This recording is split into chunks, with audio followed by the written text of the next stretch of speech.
Nouveau point sur l'actualité, bienvenue à tous. On commence avec la déclaration de la RDC qui renonce à tout soutien de la mission des Nations Unies pour la stabilisation de la RDC dans l'opération de désarmement des FDLR. C'est le chef de l'État, Joseph Kabila, qui l'a annoncé devant un parterre de membres du corps diplomatique accrédité en RDC. Une décision qui fait suite à la suspension de la participation de l'ONU à ces opérations à cause du maintien de 2 officiers supérieurs des FARDC au commandement de la dite opération, comportement que Kinshasa désapprouve en appelant les diplomates au respect de la souveraineté de la RDC. Claude Biringani.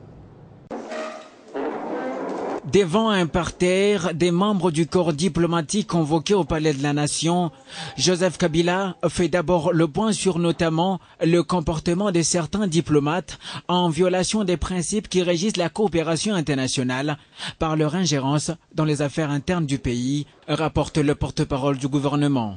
Le président a rappelé un certain nombre de principes qui régissent les relations entre États et qui font qu'il y a un devoir de respect envers les institutions, envers l'État auprès duquel on est accrédité et que l'on n'observe plus dans le comportement, dans les déclarations de certains membres du corps diplomatique. Était aussi présent le chef de la mission onusienne à RDC, celle même qui a suspendu sa participation à l'opération contre les FDLR suite au maintien de 2 généraux des FARDC au commandement alors qu'ils seraient coupables de crimes.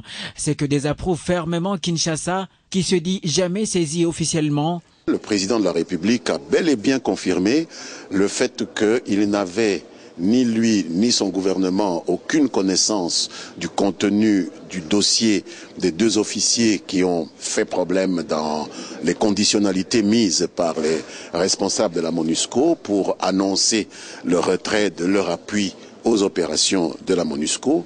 Avant cette décision, le chef de l'État a annoncé officiellement à ses partenaires la rénonciation de la République démocratique du Congo à tout soutien de la MONUSCO dans l'opération contre les FDLR, l'opération de désarmement des FDLR. Cette opération qui a été bel et bien commencée va donc se poursuivre par les seules forces armées de la République démocratique du Congo. Côté MONUSCO, aucune réaction officielle n'est encore enregistrée.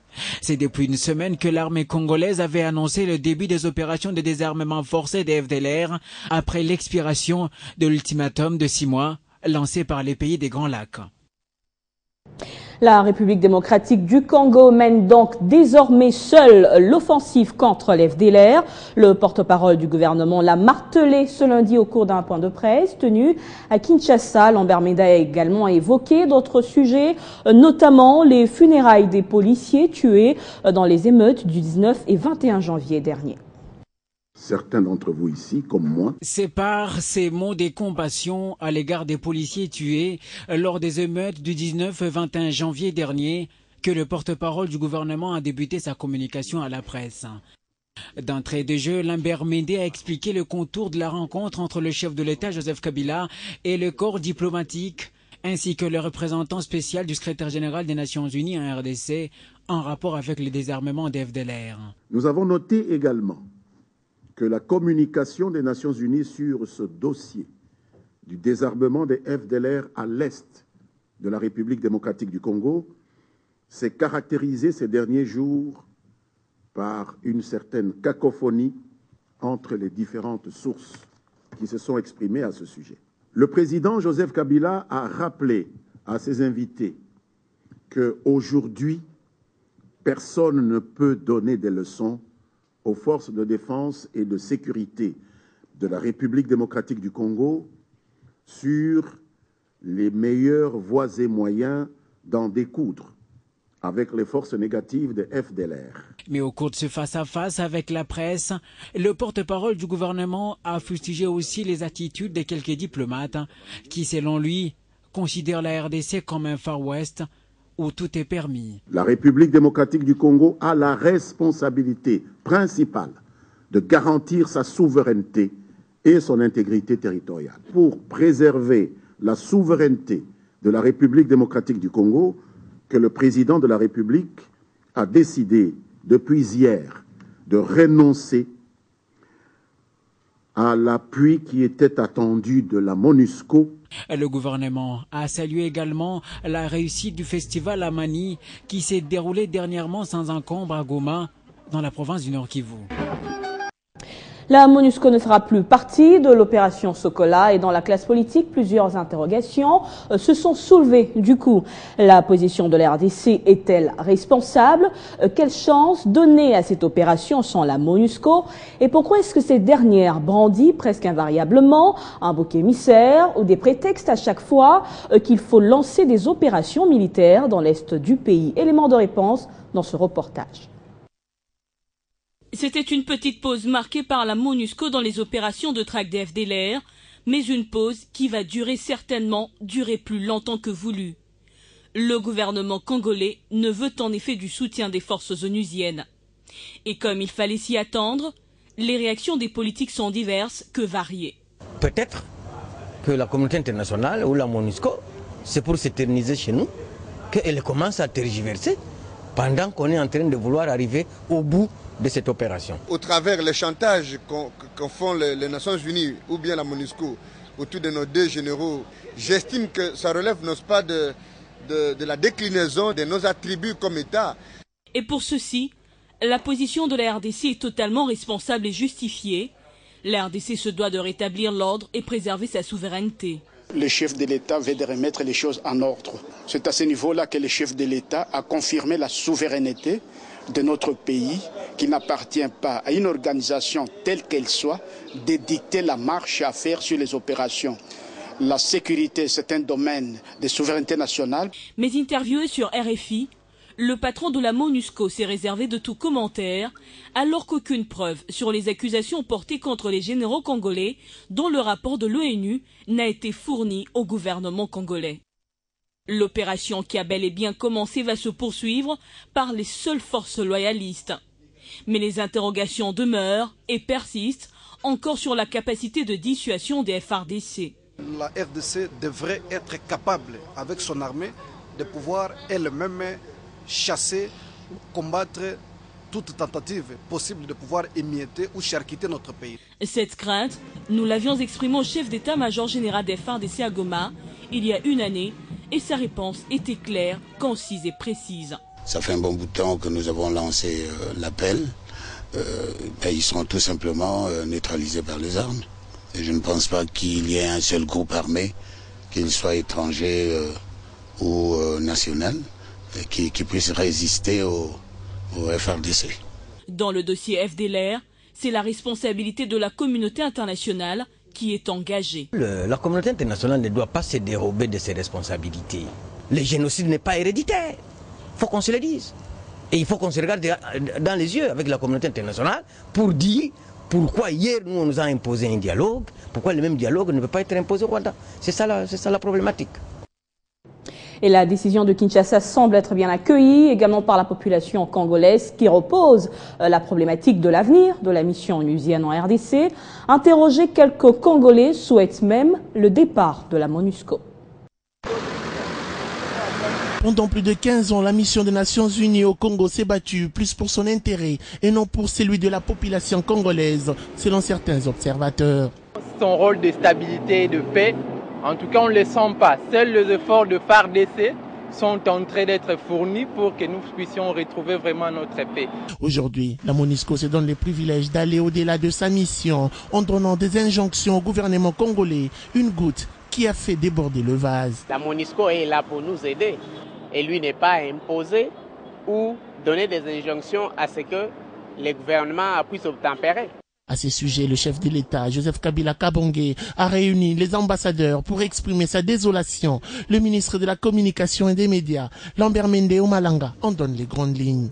Le président a tenu à rappeler que la République démocratique du Congo était un État souverain et que nul n'a le droit de l'extérieur de dicter les positionnements des officiers dans les tâches que le commandement ou le gouvernement entend leur affecter. Des propos soutenus par la population qui s'érangent derrière Joseph Kabila Kabange.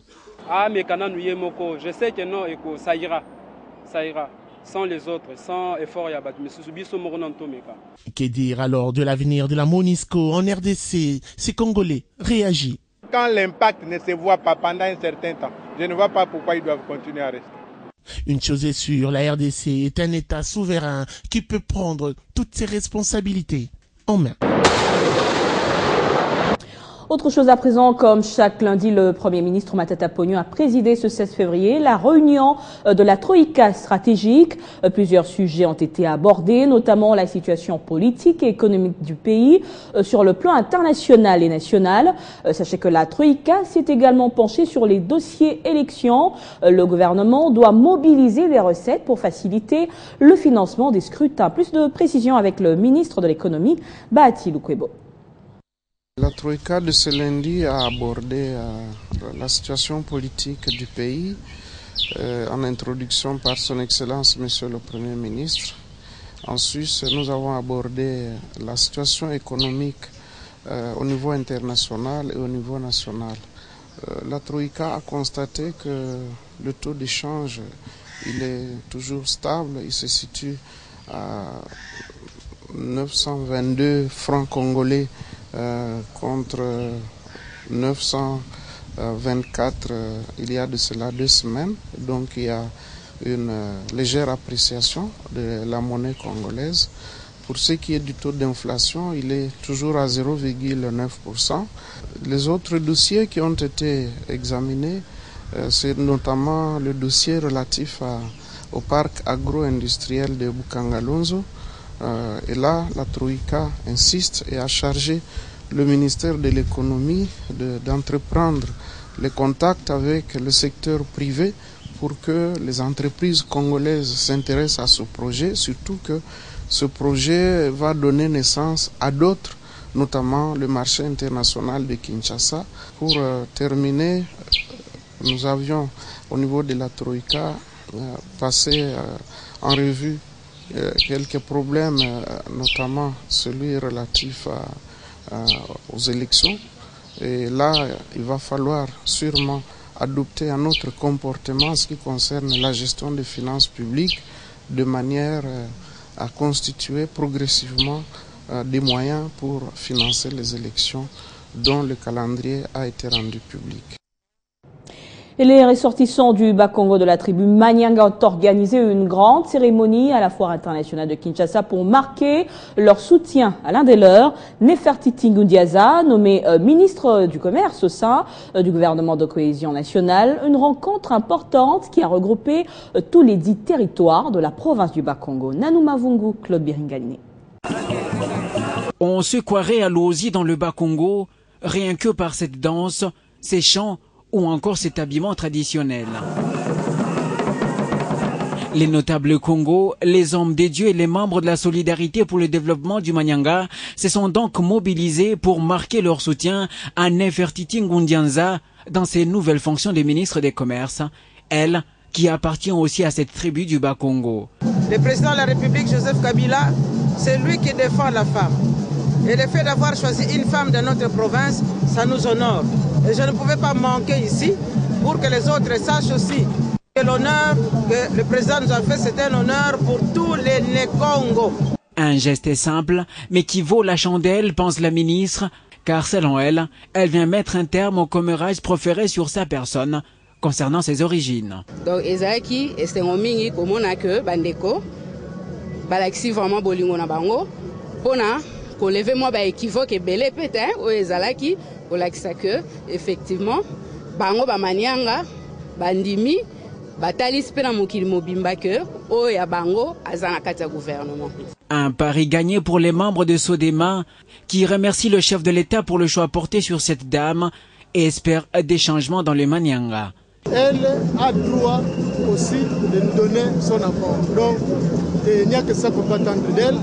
Nous savons qu'elle a ça à cœur. Puis s'en est suivi la remise de cadeaux pour immortaliser cette date, comme pour joindre l'utile à l'agréable. Pendant ce temps, au ministère de l'Environnement et Développement durable, Bienvenue Lyotan Joly a renouvelé son engagement, pris le 11 décembre 2014, dans la protection de l'environnement et la gestion durable et rationnelle des ressources naturelles du pays. Il a exprimé cette volonté lors de la rencontre d'échange de vœux avec les cadres et agents de ce ministère, et c'était le week-end dernier dans la salle des